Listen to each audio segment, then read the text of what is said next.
Our next speaker is Peter Stengel, who's Director of Science and Evaluation for the National Fish and Wildlife Foundation, based at the Savannah River Ecology Lab. He joined the foundation in 1990 and began by developing the Partners in Flight Migratory Songbird program. His organization serves as a foundation for both the U.S. Fish and Wildlife Service and for the National Oceanographic and Atmospheric Administration, and works directly with lots of other federal agencies, including the Bureau of Land Management, the U.S. Forest Service, Natural Resource Conservation Service. We're very pleased that he was able to come down to speak with us today and to introduce Peter Stengel. Thank you.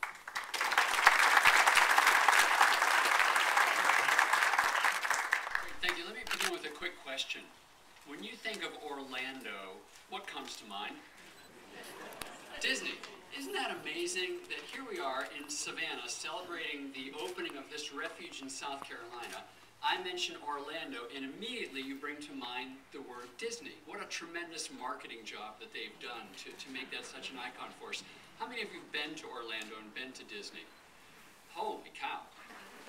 Do you remember what it is that's out on the highway that lets you know that you're getting close to Disney World? What do they put up there to let you know that you're almost there? There's an enormous statue or representation of Mickey, of course, and it's lit at night, and it serves almost as a beacon to let you know that you're almost there. If you're going to Disney World, when you see that, you know that you're just about there. If you're not going to Disney World and you see it, you wish you were going there. And to me, it's just amazing that they've been able to capitalize on that iconic figure of Mickey to create this beacon. And I bring that up because I think that that's really what this visitor center is going to do for the Savannah National Wildlife Refuge. It's going to serve as a beacon to draw people in. And I think that's so critical. And although I think we probably all have to admit that perhaps Disney is a little bit ahead of the refuge system in terms of their branding opportunities, I contend that the refuge system is going to narrow that gap very quickly because the experience that the refuge system has to offer is so much more meaningful to us. And that's no knock on Disney. I've been there, I love it, and I want to go back. But to me, what Disney World offers is an escape. It's an escape from reality. You go there to kind of get away from things, and we all need that sometimes. On the other hand, what the refuge system offers is the opportunity to connect with something that's deep inside of us, our love of and need for nature, to connect with other people, and to connect with nature, which I think is so critical. And I think that over time, more and more people will come to recognize that. I want to illustrate the connection that this refuge brings to people with two quick stories. When I was a graduate student, I studied red-cockaded woodpeckers, and my research involved going around the southeast catching these birds so I could do my research. So each spring I'd get a big University of Georgia van and stack it high with Swedish climbing ladders that I would use to climb up to these woodpeckers' cavities, and I'd go out and catch the birds. And it was a very exciting activity, but it was involved a little bit of risk because you were climbing these trees, and I really needed another person with me to help me. And that was always a challenge because I was a graduate student. I didn't have money to pay for someone, and sometimes other students would come with me, but they were busy as well. So when I got desperate, I did what any other 28-year-old young male who was still in school and dependent on his parents would do. I called my dad. And he would invariably jump at the opportunity to come down and work with me. And we'd decide where it was we were going to meet. He'd fly in and I'd pick him up.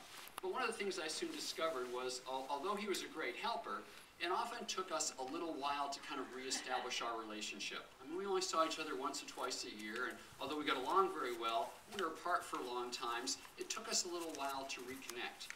And so wherever we went, I'd try and schedule some time together doing something that we enjoyed so that we could reestablish those bonds.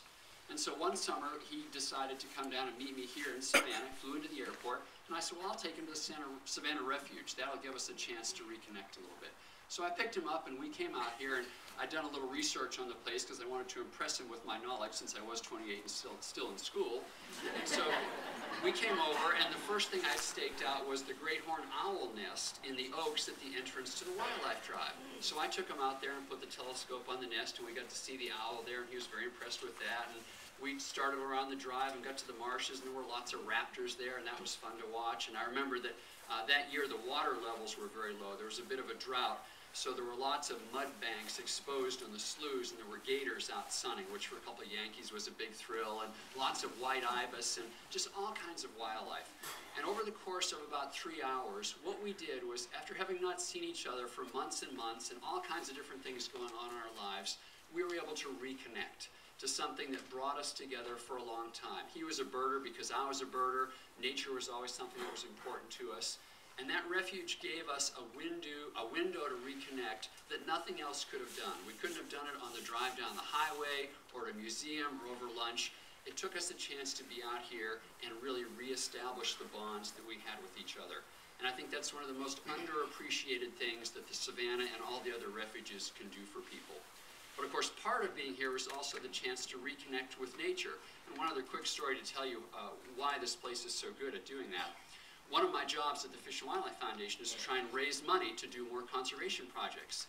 And one of our very best donors is the Southern Company, which is a power company like Georgia Power. And over the years, they've given a couple small, but I think important grants to the Savannah Refuge to do some good habitat restoration work. And one of the great things about Southern Company is that they love to come out and see the work that they've accomplished. So when they decided they wanted to come see the refuge, we called Jane and Russ and everybody and told them we wanted to come down, and they rolled out the red carpet and set up this beautiful tour for us, and we had 2 big vans full of Southern Company executives that came down, and it was going to be a great field trip. And one of my jobs on these trips is to be the wildlife spotter, because they all know that I'm an avid birder, and so it's a great gig for me because I get to try and look for more birds. But there is a little pressure involved. It's not as easy as you might think. Because these people that are coming from Southern Company, none of them were birders per se. There were some hunters and some fishermen and some people who like to be outdoors.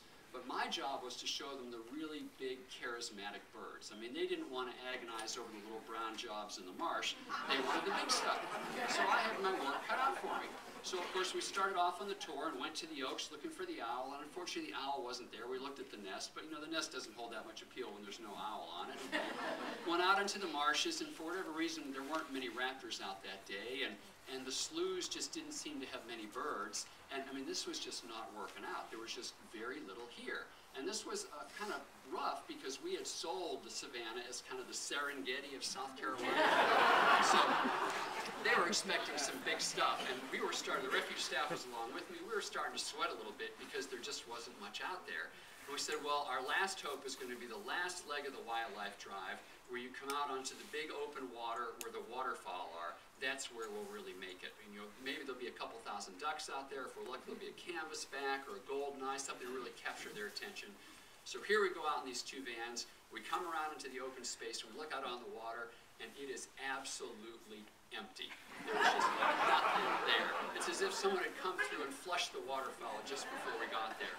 So we're crawling around, just hoping for something to appear. Finally, I spot something out of the water. I tell the van drivers to stop. We get everybody out, put our telescopes out, looking at this bird, and it turns out to be a cormorant. Now, for those of you who are birders, a cormorant is not typically what you consider to be a charismatic bird. And there are some cool things about it, and it's all we had. So the refuge staff and I went into overdrive trying to talk about all these things that cormorants do. I mean, we were working hard. Now, to our advantage, this cormorant was actively feeding. If you don't know them, they float on the top of the water, and they dive under the water to catch fish. And this cormorant was diving very actively, and we were kind of hoping that maybe something good would happen here. And sure enough, after a couple of minutes, he pops up out of the water with the fish in his mouth, and it looked like a brim, you know, a sunfish, which are kind of shaped like dinner plates, big round fish. And if you don't know cormorants, they're the size of maybe big chickens or small turkeys with very long necks. It's as if you took like an 18-inch section of garden hose and stuck it on a chicken. That's about what cormorants are. So here we had this cormorant swimming around in the water, and in its beak was this big old sunfish. Well, this was generating lots of conversation on the Southern Company folks, and particularly the male anglers were starting to poke fun at this bird. They're saying, oh, he's going to have to throw it back in, and there's no way he can eat it. And we, of course, knew what was going to happen. So this cormorant is swimming around and starts to throw its head back like this. And of course, what it was doing was repositioning this fish so that it would be head first, headed down into its